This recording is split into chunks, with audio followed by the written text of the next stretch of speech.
अब रामचंद्र की जय।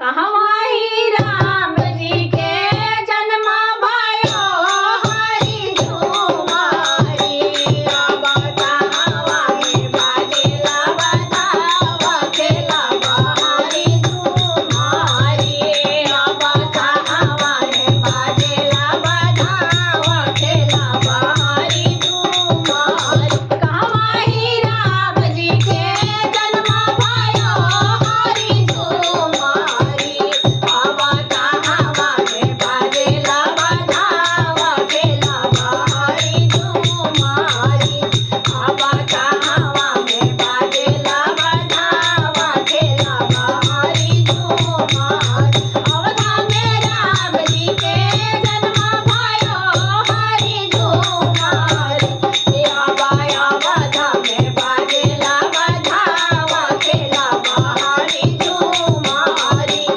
अब अवधा में बाजेला बधावा खेला हरि झूमारी।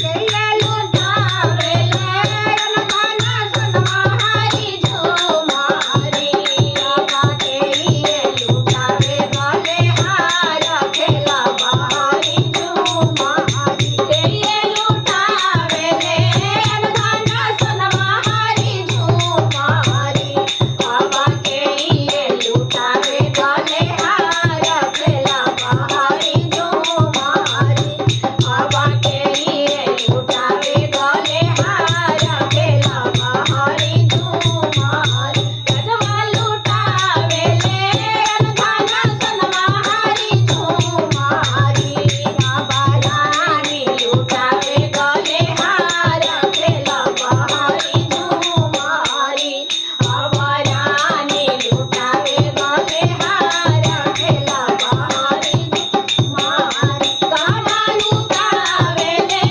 अनधन सुनवा हरि झूमारी, राजा लुटावे ले अनधन सुनवा हरि झूमारी, अब रानी लुटावे गले हार खेला हरि झूमारी, अब रानी लुटावे गले हार खेला हरि झूमारी, अब रानी लुटावे गले हार खेला हरि झूमारी। राम जी के जन्म भयो हरि झूमारी, अब कहवा में बाजेला बधावा खेला हरि झूमारी, अब कहवा में बाजेला बधावा खेला हरि झूमारी।